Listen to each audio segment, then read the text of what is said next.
back to my channel. I am the Mass Trans, and you are watching me, baby. Now, before we get today's video started, I just want to give a quick what's up to my peeps and a diabolical middle finger to the creeps. You know who you are. Happy Sunday. Happy Sunday, the day before Monday.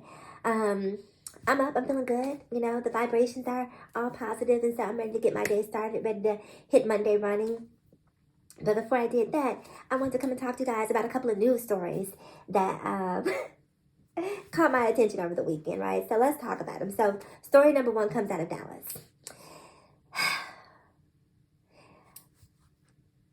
I don't even know what to say, right? But this story is problematic on so many levels for me. So I tell you what I'm going to do. So let me set it up first. So we're in Dallas. We have a young man and his girlfriend. They get into an argument, and he decides, because they got into a fight, that he wants to destroy 5 million. Count them, 1, 2, 3, 4, and 5. No, 2 million. 5 million and change. He decided he wanted to destroy over $5 million worth of ancient artifacts because of an argument that he had with his girlfriend. So take a look, and I'll see you guys on the other side. The Dallas Museum of Art is hoping to repair some damaged treasures after a man broke through a window and started smashing precious pieces of history. Here's David Goins with what we've learned about last night's arrest. If you are anywhere in the Dallas Arts District, you have many choices. I went to the sculpture garden. And for art seekers like Julie Nguyen, it's a popular place on a beautiful day, which makes what happened here at night on Wednesday so unexpected. According to Dallas police, a man threw a chair through the front door of the Dallas Museum of Art just before 10 o'clock and then spent the next 20 minutes destroying one-of-a-kind ancient works of art. Access went all the way to our antiquities. Those antiquities from the DMA's collection online include this 6th century BC pot from ancient Greece and this one, a Greek box from 450 BC. According to DPD, the suspect, 21-year-old Brian Hernandez, is captured on video destroying both pieces valued at a combined $5 million. 2 other pieces, this bowl with elaborate illustrations on the side valued at $100,000, and this alligator bottle, a sculpture from indigenous peoples, were also shattered.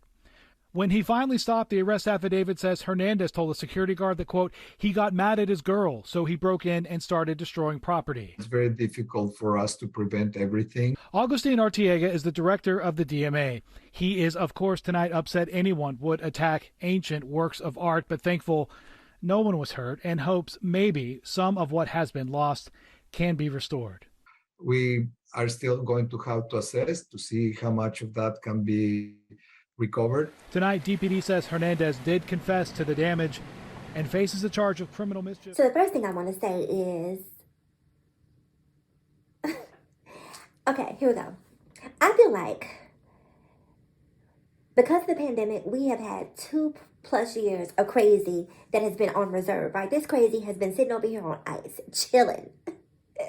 The crazy has been sitting over here, filing his nails, chewing bubble gum, you know, just waiting for an opportunity to be the crazy that it was born to be. And now that the world is opening up, the crazy is here. Crazy is here in abundance.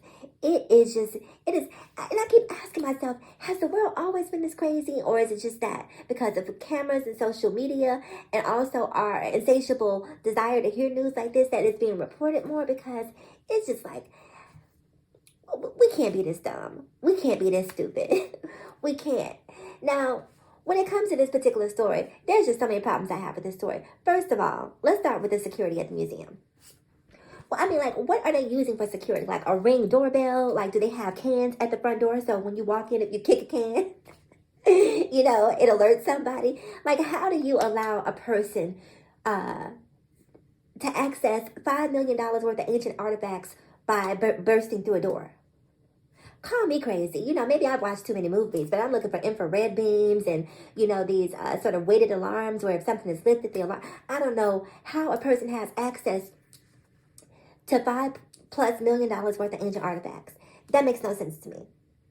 That makes no sense to me that it was just that easy for this young man to get into this museum and have his way with history. Like, He had his way with history. And then my question is, what did the girlfriend say? Girl, what did you do? Like, how do you say something that is that angering that it prompts your man to go into a museum and break up 5 million plus worth of ancient artifacts? That is beyond me. The other question I have, right? We've been seeing all of these news stories about smash and grabs, where people are going into Louis Vuitton stores. They're going into the Gucci stores to steal purses. Now, if you're a person out here committing smash and grabs, are you somehow feeling inadequate knowing that he walked into a museum and had access to $5+ million worth of artifacts? Step your game up. Step your game up. Why are you out here stealing purses when we got $5 million plus worth of artifacts out here? For me, that is a one and done. You do that. Not that I'm giving advice on committing crimes. I'm just simply saying, if you're going to take a chance, take a chance. So, I don't know. I don't even feel like he should be in jail. I feel like whoever was responsible for that exhibit, whoever is responsible for the security, whoever did not do their job to make sure that these items were preserved and kept safe, that's who needs to be locked up. I don't know if they got brinks. I don't know what they have, but I know every museum across the country should be watching what happened here. Because didn't we just hear a story recently where a man threw cake at the Mona Lisa? At least Mona Lisa was behind glass, so the image was not damaged. But I don't know if museums are under attack, and I just didn't get the memo or what's going on. But damn, $5+ million worth of damage behind your girlfriend. And if you are the girl, do you say, oh, damn, he really loves me. Oh, he really cares for me. Or do you curse him out? Like, baby, you just broke up. Because he went into the museum and just tore stuff up. He didn't even take anything. He didn't even keep anything. He just went in there on some, He-Man, destructive, like, not even having a, like, because if you're in a museum and you grab it, you're grabbing a bowl. When you pick that bowl up, does a light bulb go off at some point and you say, oh, wait a minute. I'm in a museum. And things in a museum are typically worth, lots of money. Let me grab me a couple of things and get up out of here. How do you just go in there and tear up that much stuff and not have a moment of awareness to think that, oh, if I'm going to go to jail, if I'm going to jail, because you are going to jail, sir, I may as well make the ride worth it, right? And like I was saying, if you're the girl, is this, like, because y'all can't get back together after this. Like, this isn't something that you can, fix. You can't. It just can't be fixed. So anyway, comment below. I want to know your thoughts about this particular story. One more story I want to touch on before I get out of here is this whole Mary Magdalene attempting to travel from Canada to Dallas and being booted off the flight for inappropriate attire. I thought about this story, right? And listen, here's the obvious thing. Her appearance is shocking, right? The appearance is a lot. That cannot be denied. Whether you agree with her being kicked off the plane or whether you disagree with her being kicked off the plane, I think that we have to start from that one fundamental place. And that one fundamental place is, it's a lot. It is a lot. It is jarring. It is shocking. And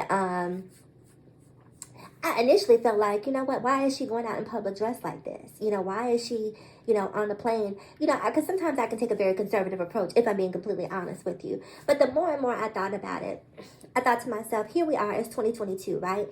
I have seen people who take service ducks, not a dog, a duck, a service duck. It's on YouTube. If you don't believe me, look it up. People who take service ducks into Walmart.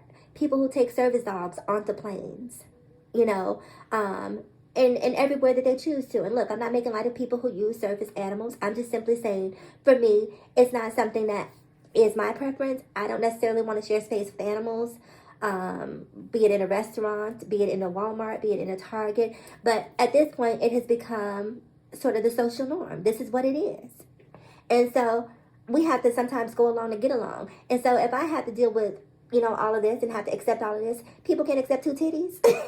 These titties ain't bothering nobody. They are minding their own business. They are attached to her body. This is what she chose to do with her body. If you don't like it, you have 360 degrees, that you can look to. Don't look in her direction. And I'm gonna tell you what really made me have a change of heart, right? Being black, right, and growing up in America, I remember very early on, it was always drilled into me that certain African American hairstyles were unprofessional. Braids and dreadlocks in particular, braids and dreadlocks or cornrows in particular, stand out to me. Like, don't wear that. You can't wear that to work. It's unprofessional. It's unprofessional. It's unprofessional. You heard that all the time because what we were trying to do is conform to non-black standards. And by non-black, you know who I'm talking about. So we were trying to conform to those standards in order to assimilate, in order to be accepted, in order to have opportunities that we knew we wouldn't get if we looked authentically black. And so we had to find ways to circumnavigate our blackness in order to try to find success career-wise, right? And so it was so bad all the way up to the point where we had to pass the Crown Act. And the Crown Act is essentially, legislation that says, look, leave black hair alone. This black hair ain't bothering you. This black hair ain't got nothing to do with whether or not I'm meeting my KPIs, my role, okay? I'm hitting all of the metrics associated with my role, and as long as I can meet my KPIs, mind your business. And so when I think about it from that perspective, like, even though I might disagree with it aesthetically, that is on me. It doesn't change the fact that she has a right to do and go wherever she chooses to go. Now, she may have, a lot of stares, a lot of gawkers, just because, again, it's a lot, but I need you to show me a law in the books where it says that big titties mean that you can't travel. Where is the law to support this action? You can't just, arbitrarily decide that you want that because something offends you visually, that it's a problem. I'm sure there was at least 1 or 2 men on that plane, and probably a couple of women who had absolutely no problem with everything that she was given on that plane. So I don't necessarily, again, I understand that it is a lot, and I agree that it is a lot, but fair is fair, right is right, and wrong is wrong. And at the end of the day, how you feel personally should have an impact on what my rights are, and she had a right to be on that plane. So, because here's the thing too, because if another woman were wearing that top who was a size A, it wouldn't have been a problem, right? Because it wasn't the attire, it was the abundance that was the issue. That's really what the crux of the matter is. So while I understand people's feelings about it being too much, I don't necessarily agree that she should have been kicked off, right? At the very least, give her a cover. Ask her to cover up. Give her the option. Say, hey, ma'am, I don't want to be offensive to you, and I do apologize. But, you are extremely curvaceous, and it's absolutely beautiful. But, would you mind just covering up just for the sake of, everyone that's on the flight? And one thing I hate, right, before I go, I hate when people pull the kid card. There are kids around. There are kids around. There are kids around. We live in a society, right, where guns are out constantly. Kids see guns constantly. Titties ain't killed nobody. Titties haven't killed anybody. And so if she wants to, so this call to action when you see 2 breasts, as if, it's about to cause the end of the world, is, I don't get it. I don't get it. Let her live. Let her, express herself however she chooses to express herself. It ain't my struggle. It's not my fight. They are my choices. I'm just here to mind my own business, okay? And so if more people learn to mind their own business, then this wouldn't have been a problem for her. So again, now, Mary Magdalene, I'm going to say this to you too, girl. Come on, good sis. A cover-up ain't going to hurt you. It's not going to hurt you. You know that it's a lot. And so if you know that it's a lot, we know that it's a lot. So, it has to be a little bit of a give-take on both sides. Anyway, you guys, happy Sunday. I hope you have an amazing day. Please do me a huge favor. Like, comment, subscribe, and share. And as always, in closing, ask yourself this one poignant question. Why be bitter when we can be better? So let's be better together. I'm the Mass Trans, and I'll talk to you guys again in my next video. Bye-bye.